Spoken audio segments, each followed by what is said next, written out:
Hello, Namaskara. Welcome back to SPM tutorial. Today we are going to discuss about English grammar, especially that the verb forms.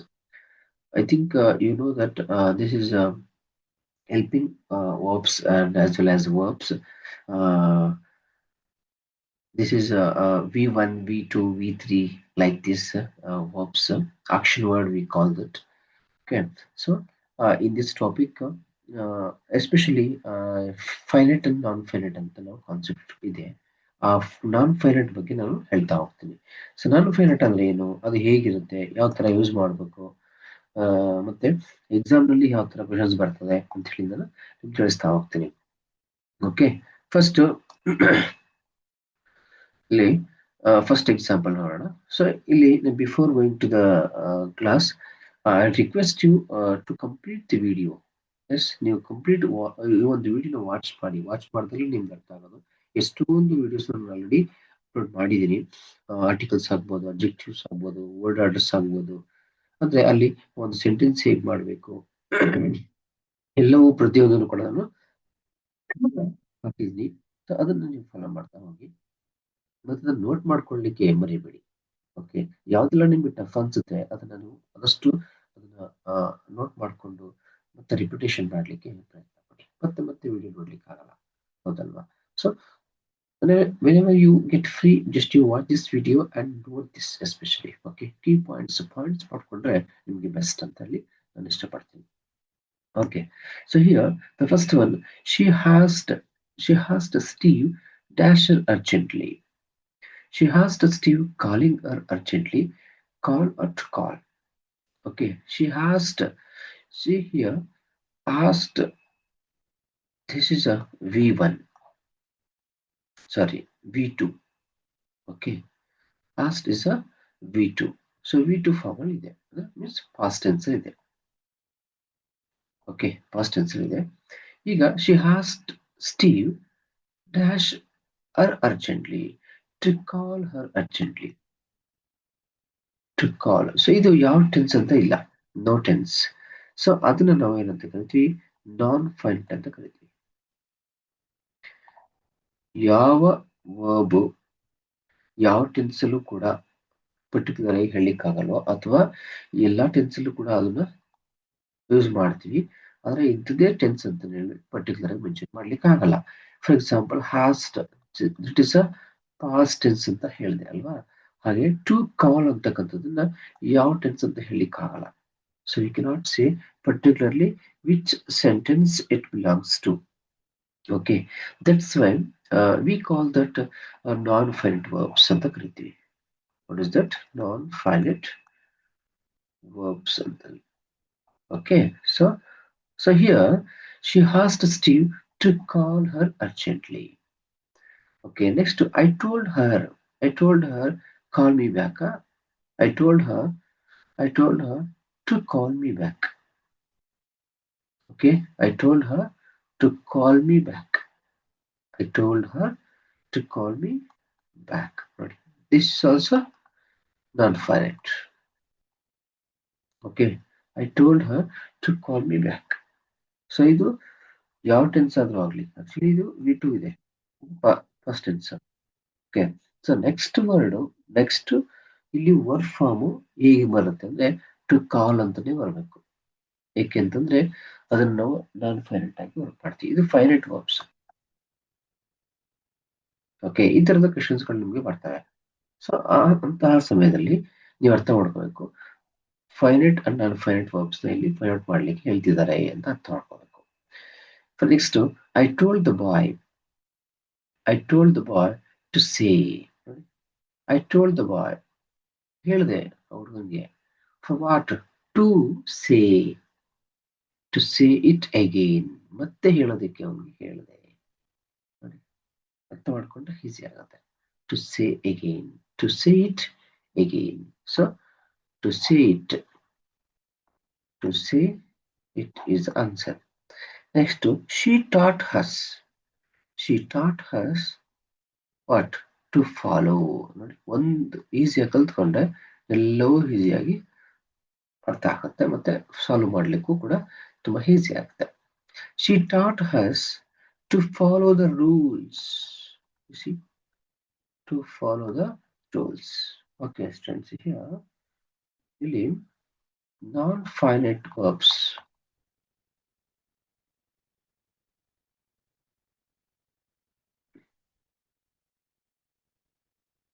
Non-finite verbs ಅಂದ್ರೆ so tenses ಇದೆಯಲ್ವಾ, ಈ tenses ಯಾವುದೇ ಟೆನ್ಸ್ಗೂ change ಮಾಡ್ಬೋದು, ಎಲ್ಲ ಟೆನ್ಸ್ಗೂ change ಮಾಡ್ತಾ ಹೋಗ್ಬೋದು. ಓಕೆನಾ? So for example ಇಲ್ಲಿ ನಾವು 3 ಕಾಲಮ್ ನೋಡಿದೀವಿ. ಯಾವುದು? V1, V2, V3 ಅಲ್ವಾ? So for example go, went, gone. So ಇದು V3. This is always finite verb, change ಮಾಡೋಕ್ಕಾಗಲ್ಲ.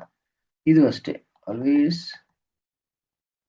ಫೈನೈಟ್ ವರ್ಬ್, ಎರಡೂ ಚೇಂಜ್ ಮಾಡೋಕ್ಕಾಗಲ್ಲ. ಬಟ್ V1 ಇದೆಯಲ್ಲ, V1 ಇರ್ತಕ್ಕಂತಹ ವರ್ಬ್ಸ್ ಮಾತ್ರ ನಾವು ಏನ್ ಮಾಡ್ತೀವಿ, we can change into any tenses, present tense, past tense, past participle ಅಂದ್ರೆ V1ಗೂ ಚೇಂಜ್ ಮಾಡ್ಬೋದು, V2 ಅಲ್ಲಿ ಯೂಸ್ ಮಾಡ್ಬೋದು, V3 ಅಲ್ಲಿ ಯೂಸ್ ಮಾಡ್ಬೋದು. ಈ ರೀತಿಯಾಗಿ ನಾವು ಡಿಫ್ರೆಂಟ್ ಆಗಿ ನಾವು ಅದನ್ನ ಬಳಸ್ತಾ ಹೋಗ್ತೀವಿ. Okay, so for example here ಇದ್ರಲ್ಲೂ ಕೂಡ ನಾವು ಸಿಂಗ್ಯುಲರ್ ಇದೆಯಲ್ಲ, ಗೋಸ್ ಅಂತ. ಎಸ್, ಸೊ ಲಾಸ್ಟ್ ಕ್ಲಾಸಲ್ಲಿ ನಾನು ಇದ್ರ ಬಗ್ಗೆ ಗ್ರಾಮರ್ ಕ್ಲಾಸ್ ಮಾಡಿದ್ದೀನಿ. ಸೊ ಈ ಎಸ್ ಯಾಕೆ ಬಂತು ಅಂತೇಳಿ. ಓಕೆ, ಸೊ ಇದು ಸಿಂಗ್ಯುಲರ್, ಈ ಸಿಂಗ್ಯುಲರ್ದು ಕೂಡ ಆಗಲ್ಲ. ಸೊ ಈ ಗೋ ಮಾತ್ರ ನಾವು ಬಳಸ್ತೀವಿ. ಓಕೆ, ಅದಕ್ಕೆ ನಾವು ಹೇಗೆ ಬಳಸ್ಬೋದು, ಟು ಗೋ ಅಂತ ಬಳಸ್ತೀವಿ. ಇನ್ಯಾವುದಕ್ಕೂ ನಾವು ಟು ವೆಂಟ್ ಅಂತ ಬಳಸಲ್ಲ. Yes, to went no, to gone no, this is wrong. To goes ಅಂತನೂ ಬಳಸಲ್ಲ, ಟು ಗೋಸ್ ಅಂತನೂ ಬಳಸಲ್ಲ. ನೆಕ್ಸ್ಟ್ ಓನ್ಲಿ ಟು ಗೋ ಮಾತ್ರ. ಓಕೆ, ನಿಮ್ಗೆ ಅರ್ಥ ಆಗಿರ್ಬೇಕು ಇವಾಗ ಯಾವ ವರ್ಬ್ಗೆ ಮಾತ್ರ ನಾವು ನಾನ್ ಫೈನೈಟ್ ಆಗಿ ನಾವು ಯೂಸ್ ಮಾಡ್ತೀವಿ. V1, V2, V3 ಅಲ್ಲಿ V3 ಖಂಡಿತವಾಗ್ಲೂ ಬಳಸಲ್ಲ, ಹಾಗೇನೆ V2 ಕೂಡ V1 ನಲ್ಲಿ ಮಾತ್ರ ನಾವು ಬಳಸ್ತೀವಿ. V1 ನಲ್ಲಿ ಅದರಲ್ಲೂ ಕೂಡ ಸಿಂಗ್ಯುಲರ್ ಅಲ್ಲಿ ಬರ್ತಕ್ಕಂತಹ ವರ್ಬ್ಸ್ ನಾವು ಬಳಸಲ್ಲ, ಯಾಕೆಂದ್ರೆ ಎಸ್ ಫಾರ್ಮ್ ಆಡ್ ಮಾಡ್ತಾ ಹೋಗ್ತೀವಿ. ಆ ಎಸ್ ಫಾರ್ಮ್ ಹೇಗೆ ಆಡ್ ಮಾಡ್ಬೇಕು ಅನ್ನೋದು ಲಾಸ್ಟ್ ವಿಡಿಯೋ ಮಾಡಿದ್ವಿ, ಅದನ್ನ ನೋಡಿ. ಓಕೆ, ಸೊ ಏನು ಪ್ಲೂರಲ್ಗೆ ಬರ್ತಕ್ಕಂತಹ ಜಸ್ಟ್ ಗೋ ಅನ್ನೋ ಒರಿಜಿನಲ್ ವರ್ಡ್ ಏನಿದೆ, ಆ ಒರಿಜಿನಲ್ ವರ್ಡ್ಗೆ ನಾವೇನ್ ಮಾಡ್ತೀವಿ, ಟು ಪ್ಲಸ್ ವರ್ಬ್ ಅಂತ ಕಾನ್ಸೆಪ್ಟ್ ಇದೆ, ಗೊತ್ತಾಗ್ತಿದ್ಯಾ? To plus verb go plus to go. So ಈ ಒಂದು ಮೆಥಡ್ ಫಾಲೋ ಮಾಡೋದು ನಾವು ಪ್ರೆಸೆಂಟ್ ಟೆನ್ಸ್ ಅಲ್ಲಿ ಇರ್ತಕ್ಕಂತಹ ವರ್ಬ್ಗೆ ಮಾತ್ರ ನಾವು. ಅರ್ಥ ಆಗ್ತಿದೆಯಾ? ಸೊ ಅದನ್ನ ನೀವು ಜಸ್ಟ್ ಒಂದು ಮೆಥಡ್ ನೀವು ಅರ್ಥ ಮಾಡ್ಕೊಂಡ್ರೆ ನೆಕ್ಸ್ಟ್ ಈಸಿ ಆಗ್ತಾ ಹೋಗುತ್ತೆ. ಓಕೆ, ನೋಡಿ ಇಲ್ಲಿ ನೆಕ್ಸ್ಟ್ ಕ್ವಶನ್ಸ್ ನಾನು ಹೇಳ್ತಾ ಹೋಗ್ತೀನಿ, ತುಂಬಾ ಈಸಿಯಾಗಿ ಆನ್ಸರ್ ಮಾಡ್ತಾ ಹೋಗ್ತೀರಾ. ಓಕೆ, ಸೊ ಅದನ್ನು ಬರೆದಿಟ್ಕೊಂಡ್ರೆ ಬೆಟರ್. ಸೊ ಅಂದ್ರೆ ಯಾವ ಟೆನ್ಸಸ್ ಅಲ್ಲಿ ಬರ್ತದೆ ಟೆನ್ಸಸ್. ಓಕೆ, ಸೊ ಅದು ಪ್ರೆಸೆಂಟ್ ಟೆನ್ಸ್ ಅಲ್ಲಿ ಬರ್ತದ, ಪಾಸ್ಟ್ ಅಲ್ಲಿ ಬರ್ತದ, ಮತ್ತೆ ಅಥವಾ ಪಾಸ್ಟ್ ಪಾರ್ಟಿಸಿಪಲ್ ಅಲ್ಲಿ ಬರುತ್ತಾ ಅನ್ನೋ ಕಾನ್ಸೆಪ್ಟ್ ನಿಮ್ಗೆ ಅರ್ಥ ಆದ್ರೆ ನೆಕ್ಸ್ಟ್ ಅದನ್ನ ಈಸಿಯಾಗಿ ನಿಮ್ಗೆ ಸಾಲ್ವ್ ಮಾಡುವಾಗ ತುಂಬಾ ಈಸಿ ವೇಯಲ್ಲಿ ನಿಮ್ಗೆ ಅರ್ಥ ಆಗುತ್ತೆ. ಓಕೆನಾ? ನೆಕ್ಸ್ಟ್ ಕ್ವಶನ್ಗೆ ಹೋಗೋಣ.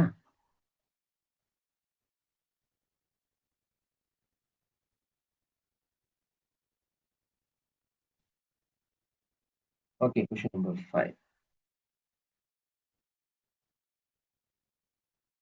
Question number 5. Okay.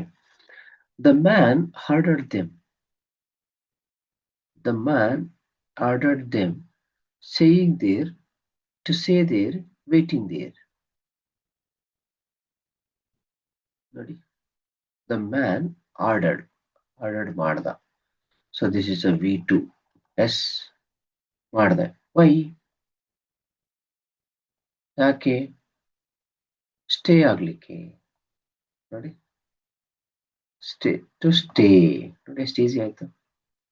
Okay, to stay. ಓಕೆನಾ? So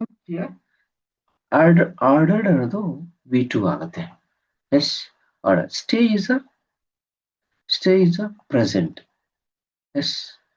So to plus verb. Okay, to stay.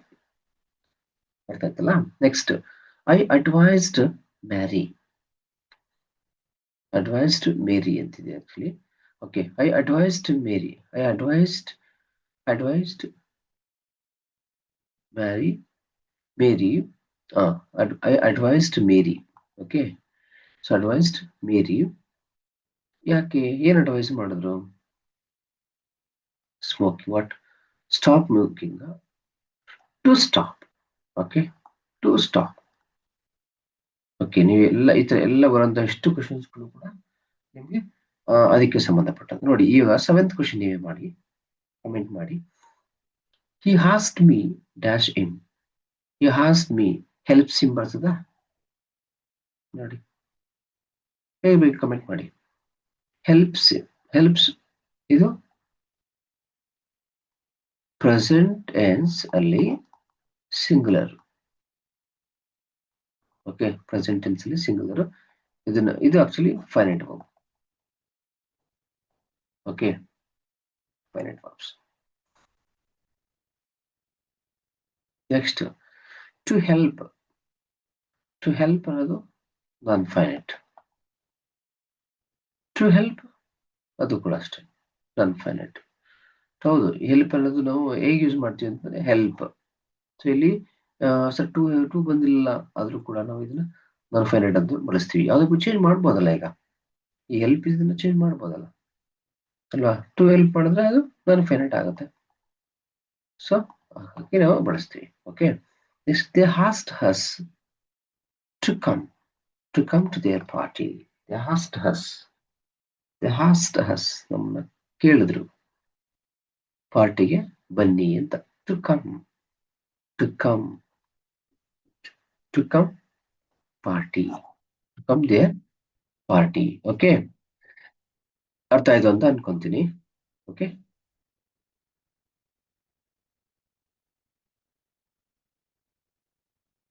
Okay, next questions ಹೋಗೋಣ.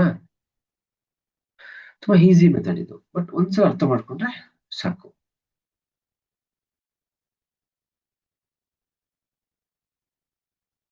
Okay, last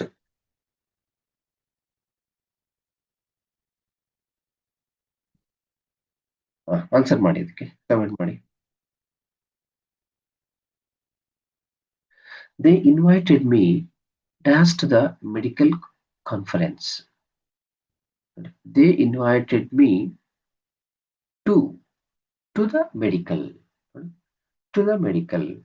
She told him to listen to her. She told him to listen to her. She recommends us to check this information. They finished to work on time. Bob dislikes to travel there. Yes. Okay, ಇದು ಅರ್ಥ ಆಯ್ತು ಅಂತ ನಾನು ಭಾವಿಸ್ತೀನಿ. Okay, ಈ ತರ ನೀವು ಒಂದಷ್ಟು ಕ್ವಶನ್ಸ್ ಗಳನ್ನ ಫಾಲೋ ಅಪ್ ಮಾಡಿ. ಸೊ ಅದನ್ನ ನೀವು ಅವಾಗ ಇದನ್ನ ಒಂದ್ಸಲ ನೋಟ್ ಮಾಡ್ಕೊಂಡು ಇಟ್ಕೊಂಡ್ರೆ ಏನು ಕಾನ್ಸೆಪ್ಟ್ ಇಲ್ಲಿ ಬಂದು ಏನು ಫೈನೈಟ್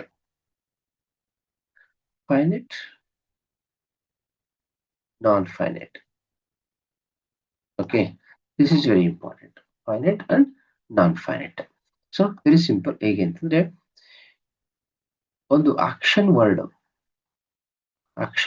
ಏನಿದೆ, ಆಕ್ಷನ್ ವರ್ಡ್ ಅನ್ನ ಯಾವುದೇ ಟೆನ್ಸಸ್ಗೆ ಚೇಂಜ್ ಮಾಡಬಹುದು. ಅಂದ್ರೆ ಇರೋ 3 ಟೆನ್ಸಸ್ ಅಲ್ಲೂ ಕೂಡ ಎಸ್ಟರ್ಡೇ, ಟುಡೇ, ಟುಮಾರೋ ಈ 3 ಟೆನ್ಸಸ್ಗೆ ನಾವು ಚೇಂಜ್ ಮಾಡುವಂತ ವರ್ಡ್ ಆಗಿದ್ರೆ changeable to any tense is called non-finite. Yeah, we can't change to